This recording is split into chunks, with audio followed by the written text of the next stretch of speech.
Shalom Bapak Ibu Saudara terkasih dalam Tuhan. Puji Tuhan Bapak Ibu Saudara, hari ini kita boleh dalam keadaan baik.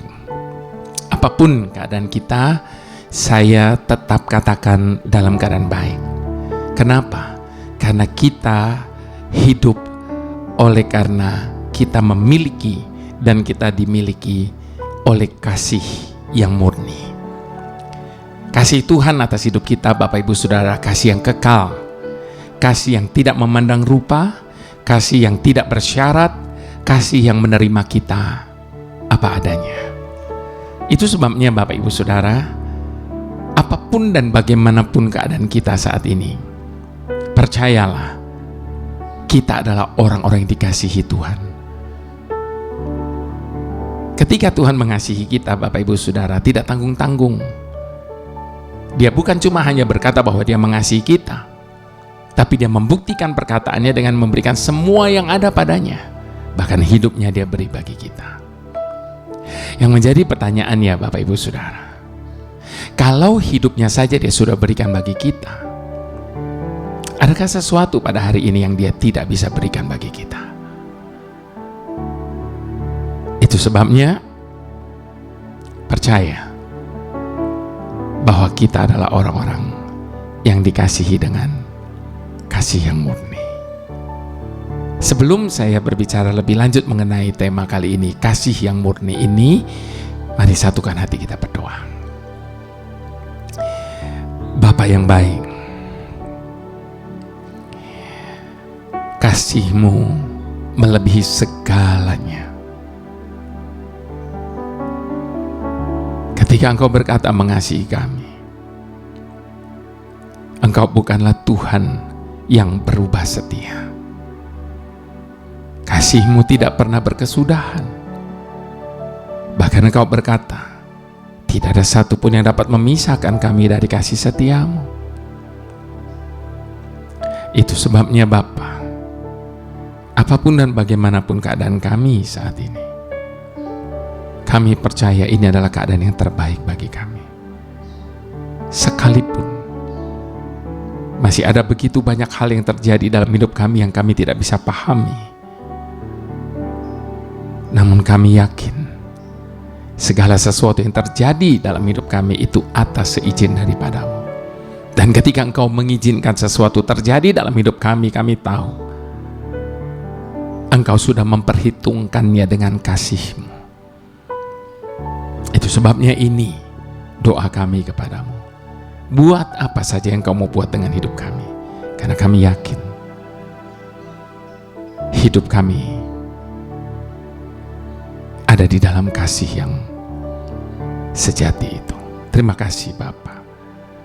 Sertai kami dalam renungan yang singkat ini, supaya kami kembali boleh diingatkan bahwa hidup kami semata-mata hanya karena kasih-Mu. Haleluya. Amin.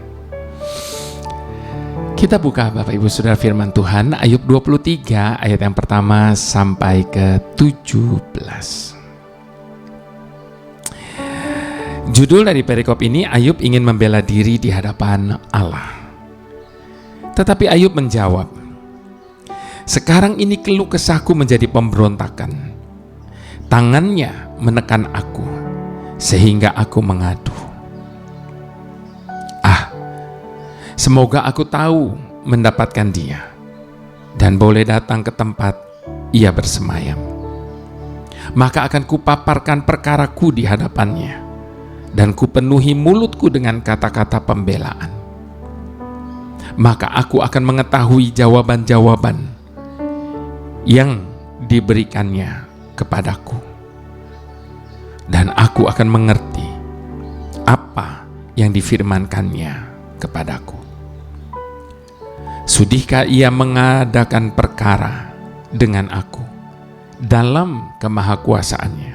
Tidak, ia akan menaruh perhatian kepadaku. Orang jujurlah yang akan membela diri di hadapannya, dan aku akan bebas dari hakimku untuk selama-lamanya. Sesungguhnya kalau aku berjalan ke timur, ia tidak di sana, atau ke barat, tidak kudapati dia.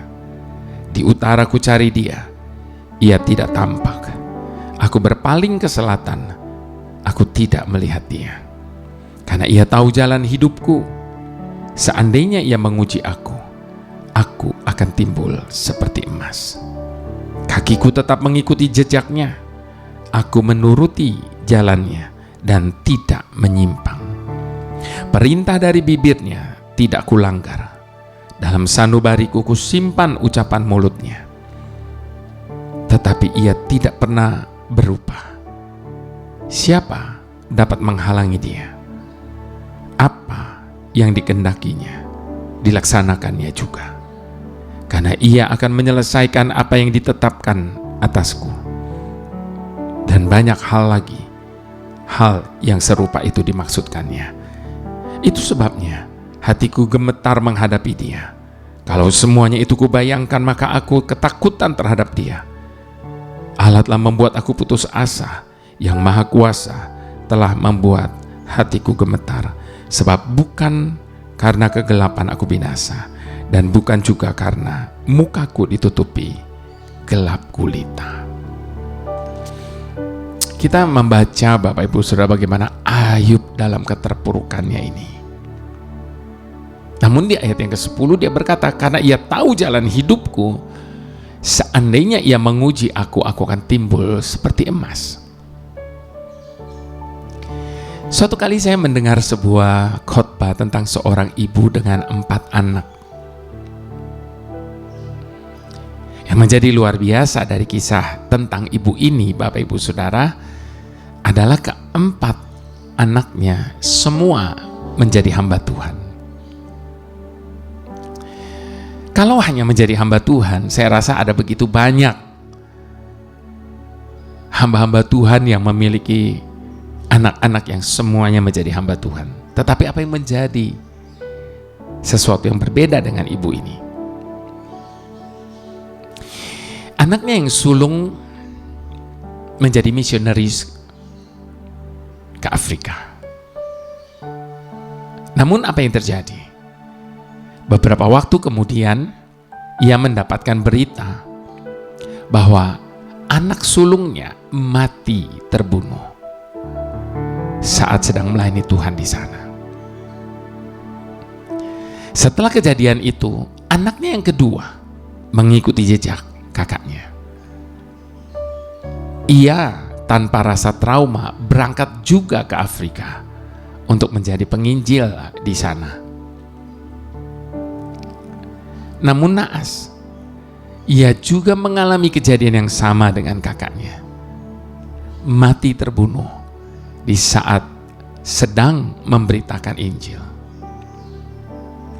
Kedua kejadian yang terjadi pada kakak-kakaknya tidak juga menyurutkan langkah kedua adiknya. Anaknya yang ketiga dan keempat pun berangkat juga ke Afrika untuk melanjutkan pelayanan dari kedua kakak-kakak mereka. Namun tragisnya, anak yang ketiga dan keempat ini pun terbunuh dengan cara yang sama di Afrika sana. Seseorang yang bersimpati kepada sang ibu bermaksud menghibur dan mengucapkan bela sungkawa sambil bertanya, "Ibu, apakah ibu menyesali semua yang telah terjadi?" "Iya, saya memang sangat bersedih kehilangan keempat anak saya," Ishak ibu ini. "Tetapi yang membuat saya lebih bersedih adalah kenapa saya tidak memiliki anak kelima untuk bisa pergi ke sana guna meneruskan apa yang kakak-kakaknya telah lakukan. Sebab siapa tahu lewat anak saya yang kelima ini ia dapat menjadikan penduduk di sana dapat mengenal Yesus sebagai Tuhan dan Juru Selamat mereka." Bapak Ibu Saudara, sebuah jawaban yang mencengangkan bukan? sudah kehilangan 4 anaknya. Dia berharap seandainya ada yang kelima, itu pun tidak membuat dia jera. Kasih ibu itu kepada Tuhan sungguh luar biasa. Tidak tergores, tidak tergantikan. Bahkan sekalipun dia harus kehilangan keempat anak-anaknya. Nah, Bapak Ibu Saudara, apa yang terjadi pada ibu ini juga dialami oleh Ayub. Bahkan apa yang dialami oleh Ayub lebih dahsyat. Ayub adalah tokoh di Alkitab yang meski kehilangan segalanya, tetapi ia tetap bisa memuliakan Tuhan. Dan iblis sangat tahu bahwa banyak umat Tuhan yang mengikuti Tuhan hanya semata-mata karena mengejar berkat-berkat-Nya.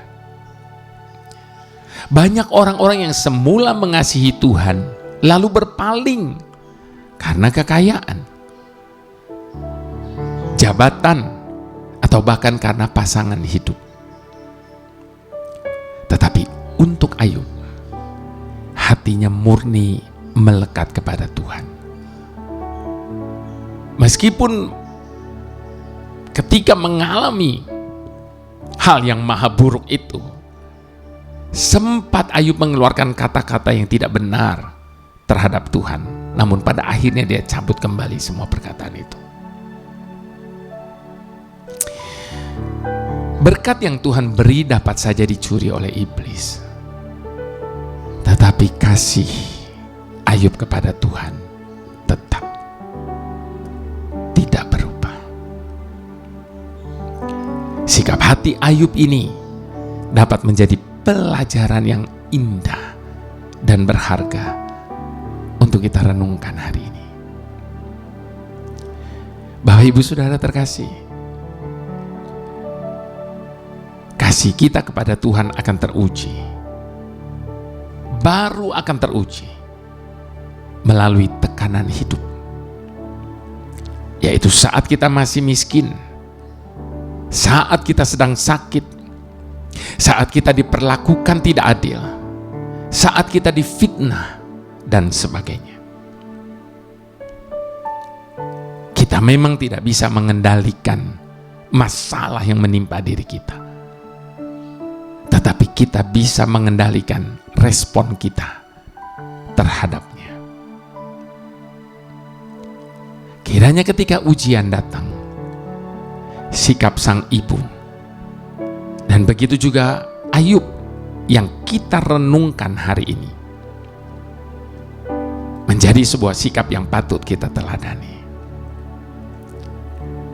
Tangan Tuhan tidak kurang panjang untuk menolong kita. Kalau Ia izinkan masalah terjadi dalam hidup kita, Ia ingin kita melewatinya, tentu dengan kekuatannya, sehingga kasih kita kepadanya semakin murni dan teruji. Itu sebabnya Bapak Ibu Saudara, apapun keadaan kita saat ini, saya mau mengajak kita sama-sama untuk mengadakan komitmen di hadapan Tuhan dengan bersama-sama kita berkata, tak tergantikan Kau Yesus oleh apapun di dalam hidupku. Tak ku ragukan Kau Yesus, karena kasih-Mu aku rasakan sangat terbukti. Pertolongan-Mu, penyertaan-Mu setiap hari Karena Kau Yesus, ku mampu bertahan hadapi hidup di dunia ini. Bagiku Kau tak tergantikan.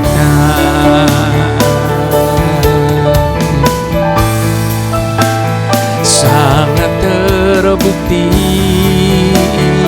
pertolongan-Mu, penyertaan-Mu setiap hari. Karena Kau Yesus, ku mampu bertahan jalani hidup di dunia ini. Bagiku Kau tak tergantikan.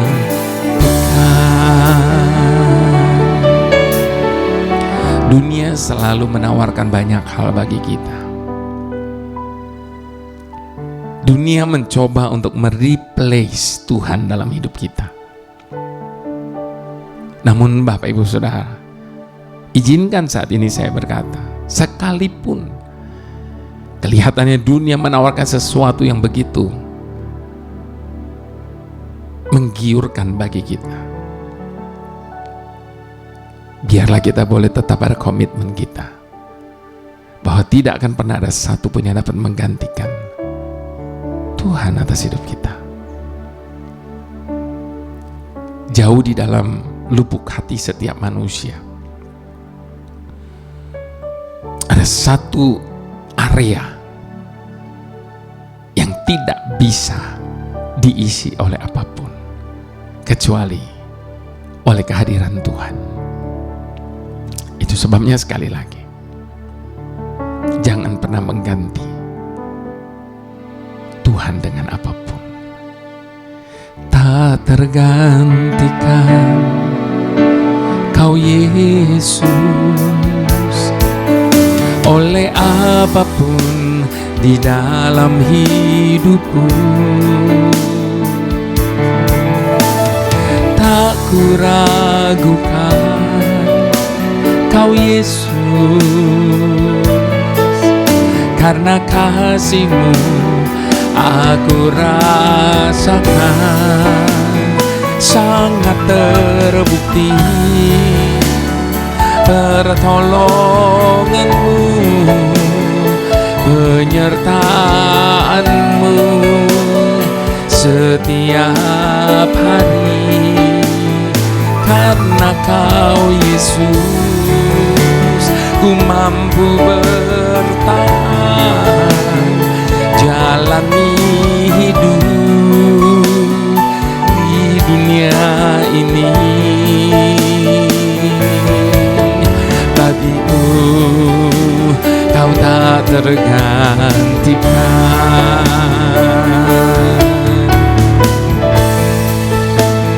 Sangat terbukti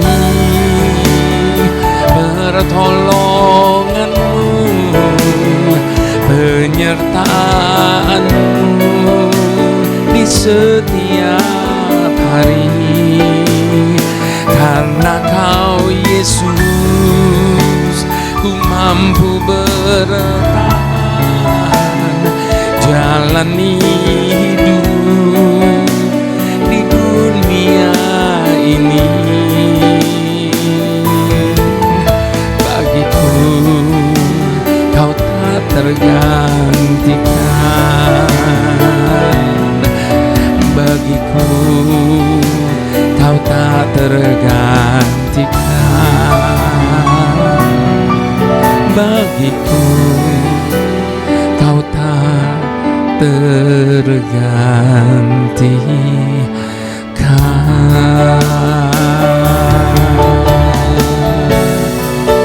Tak akan pernah Engkau tergantikan selamanya.